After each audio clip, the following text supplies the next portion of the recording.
Have you ever looked at the photo of someone who passed away and felt something shift inside you? Can a simple image still carry emotional weight or even interfere with the way we heal? These aren't just abstract questions.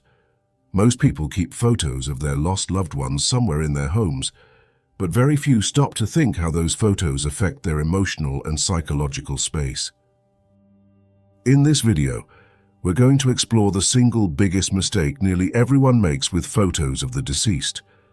And this isn't about superstition, it's about psychology, culture, and the deeper relationship we have with memory. If you've ever lost someone and you keep their image near you, this video will change the way you see that photo forever. Before we begin, make sure to subscribe to the Mental Dose channel and join our Telegram community, where you'll get early access to new videos and exclusive insights on personal and spiritual growth. Now let's get started. When someone we love dies, the photos they leave behind become more than just keepsakes. They're emotional artifacts.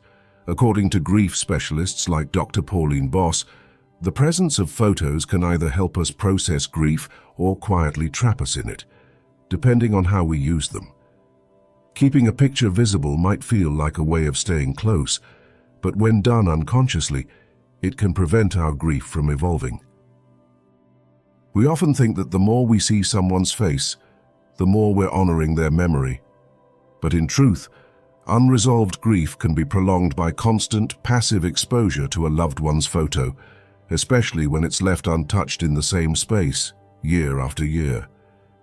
Grief therapists often recommend treating these images with more intentionality, because without that, the visual presence can quietly shape the emotional landscape of our everyday lives, often without us realizing it.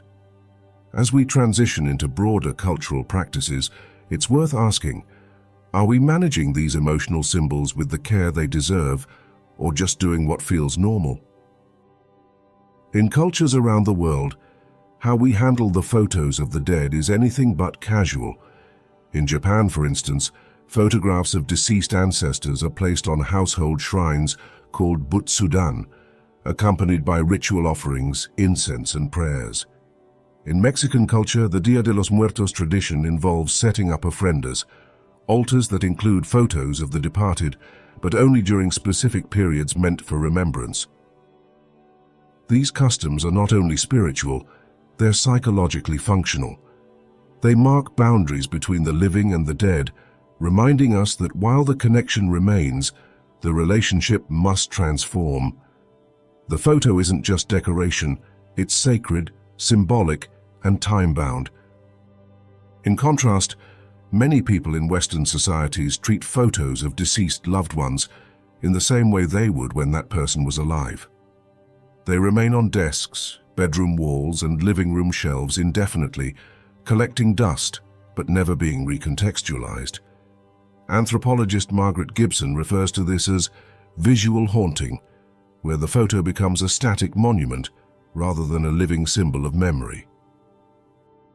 When we treat images of the dead the same as when they were alive, we risk creating emotional confusion, especially for children or anyone navigating complicated grief.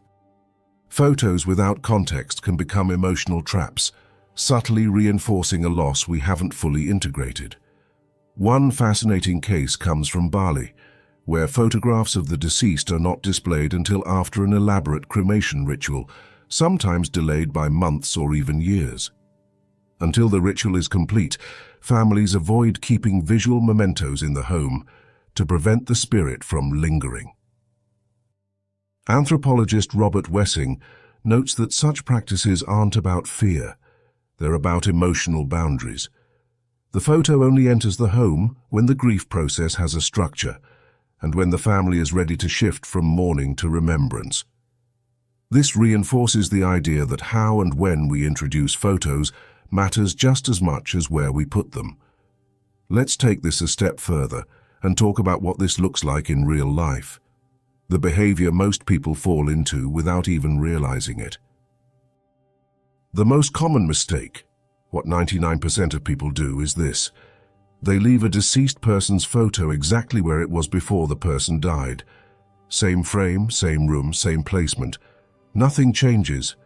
This habit often comes from love, but it unintentionally freezes the relationship in time. According to the work of Dr. Elizabeth Kubler-Ross and modern grief experts, healing after loss requires ritual, reflection, and change. When a photo stays in place, unchanged, it can psychologically signal that nothing has moved on, and that can stop you from moving forward emotionally. The fix is not to remove or hide the image, but to treat it with intention.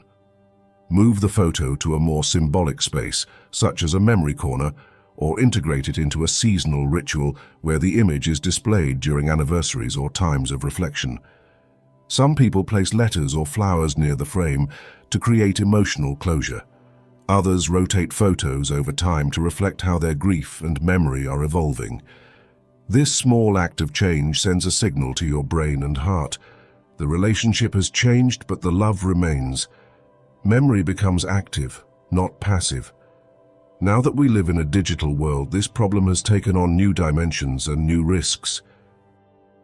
Today, we're not just dealing with framed photos. We carry thousands of digital images of loved ones, many of whom may be gone.